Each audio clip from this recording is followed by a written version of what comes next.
امریکہ نے مسلسل 10ویں رات ایران پر فضائی حملے کیے ہیں۔ امریکی حملوں کے نتیجے میں ایران کے مختلف شہر دھماکوں سے گونج اٹھے۔ امریکی سینٹ کام کا کہنا ہے کہ حملوں میں ایرانی فوجی تنصیبات کو نشانہ بنایا گیا۔ دوسری جانب امریکی حملوں کے جواب میں ایران نے کویت اور بحرین میں امریکی اڈوں اور عسکری تنصیبات پر حملے کیے۔ مشرق وسطی میں جاری کشیدگی پر رپورٹ ملاحظہ کیجیے۔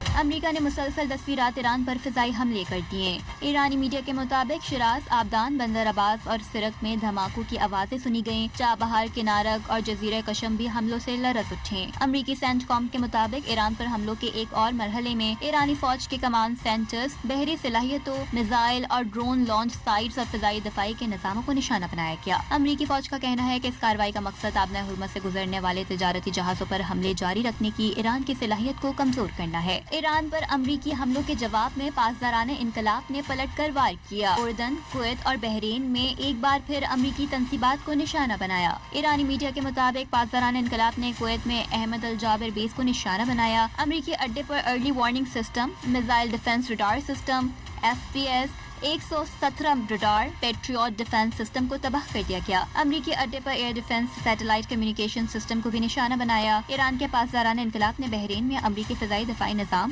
اور ریڈار کو نشانہ بنانے کا دعویٰ کیا۔ پاسداران انقلاب کا کہنا ہے کہ ان کے حالیہ فوجی کارروائی کے دوران بحرین کے علاقے المحرق میں ایک امریکی فضائی دفاعی نظام اور ریڈار کو تباہ کیا گیا۔ پاسداران انقلاب نے مزید کہا کہ آبنۂ ہرمز میں 2 آئل ٹینکروں میں دھماکوں کے بعد شدید آگ بھڑک اٹھی۔ دونوں ٹینکرز آبنۂ ہرمز کے جنوبی راستے سے گزرنے کی کوشش کر رہے تھے، جسے ایران نے غیر محفوظ راستہ قرار دیا۔